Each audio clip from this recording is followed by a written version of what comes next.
Noon, a judge handing down the sentence to a former police officer found guilty of murder. We'll tell you how long Richard Aary is going to be spending in prison. And after an early morning snowfall, we're still tracking some showers and graupel chances before the ice settles in tonight. All right, it is time officially to start talking about March Madness. As the regular season wraps up, 6 local teams are hoping to make it to the big dance. Hi everyone, so good to see you. Welcome to KREM 2 News at Noon. I'm Laura Papetti, and we begin here. Coming in new at noon, the former police officer found guilty of killing Ruby Doss in 1986 is going to be spending 25 years in prison. A Spokane County sentenced Richard Aary to that 25-year term just over an hour ago. The same judge found Aary guilty of Doss's first-degree murder in December. Aary, a former Pasco police officer, faced a mandatory sentencing range of 20 to 26 years because of the law at the time of the murder. Ary's new defense attorney has already filed notice of appeal. 12:01 right now. It has certainly been a busy day out there on the roads. A whole lot of crashes and slide-offs after it snowed overnight. One of the worst spots has been on Highway 195 south of Spangle. Troopers shut down the road for a while this morning due to what they called extremely dangerous ice conditions. You're taking a look at some pictures. We also saw slide-offs on I-90 near Liberty Lake and a semi stuck on the ramp to Highway 395 in North Spokane. So it was a tough morning commute for a lot of folks out there. And the question now is, of course, what can we expect for the rest of the day? We're going to check in with meteorologist Thomas Patrick. He is outside in the KREM 2 Outdoor Weather Center. Thomas, what do you know? Yeah, I think right now things have just gotten above the freezing mark, so there's less icy conditions right now compared to what we had this morning, but the snow and the graupel chances will keep us honest through the rest of the day here. And yes, what you see on the set is that fresh snowfall from the morning, but Doppler radar is actually quite active across the region, where we see some of these darker blue shades from about Meade through Post Falls and Coeur d'Alene, a moderate snow or graupel falling right now, but we're at least clear from that here at our Southville studios, but it is completely overcast all around us at the moment. And also notice this, it looking like we're seeing a little bit of some lighter snow showers over both Lincoln County at the top part of the screen, a bit over Steptoe Butte.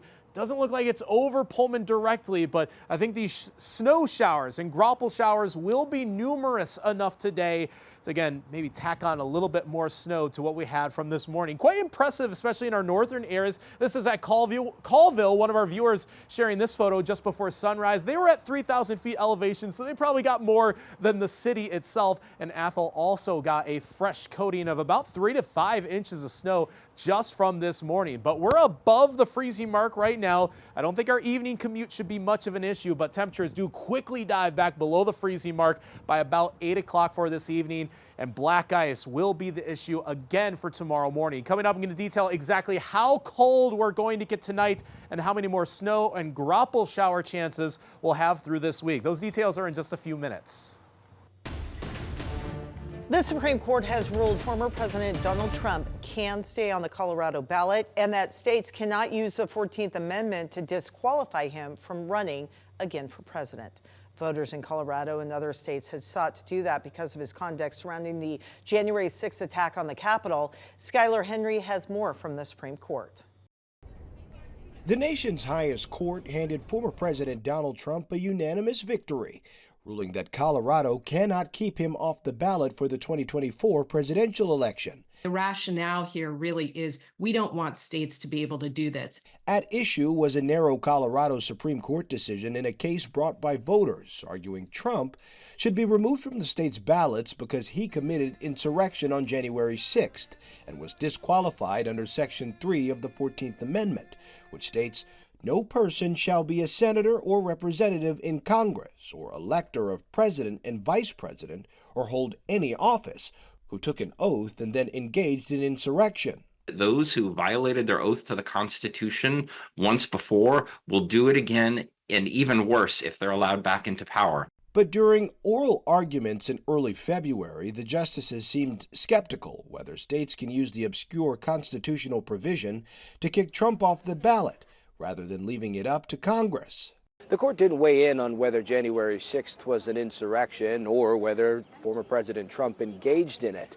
The justices instead focused on the structural issue, whether courts can go out on their own and enforce this Civil War-era provision, and the unanimous answer was no, they cannot. Without Congress helping us figure out who engaged in an insurrection, whether or not there's a problem, whether or not somebody has been found liable, guilty, whatever it is, it's not up to one state to do it. Congress needs to set the rules here. The current GOP presidential frontrunner cheered the Supreme Court's decision. You cannot take somebody out of a race.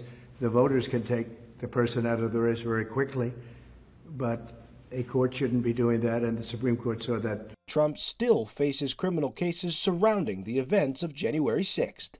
Skyler Henry, CBS News, Washington. Criminal cases against him should be tossed because he has presidential immunity. The Supreme Court has agreed to hear arguments whether he does or does not have that immunity. And the Supreme Court ruling comes one day before Super Tuesday. Tomorrow, more than a third of delegates are up for grabs, with 15 states and one U.S. territory holding primary elections. On the Republican side, former President Trump has won all but one of the GOP nominating contests so far. His last remaining rival, Nikki Haley, said she no longer feels bound to support the eventual party nominee. At the time of the debate, we had to take it to where, would you support the nominee? And you had to, in order to get on that debate stage, you said yes. The RNC is now not the same RNC. President Joe Biden doesn't face much opposition on the Democratic side of the primary ballot. Taking a look at Idaho, Republicans held their caucus over the weekend. According to Idaho GOP, Trump received just over 84% of the votes, and that means Trump will claim all 32 delegates in the state. We want to remind you the State of the Union is happening later this week. President Joe Biden giving his address on Thursday. That'll be at 6 o'clock in the evening, and you can watch the State of the Union live right here on KREM 2.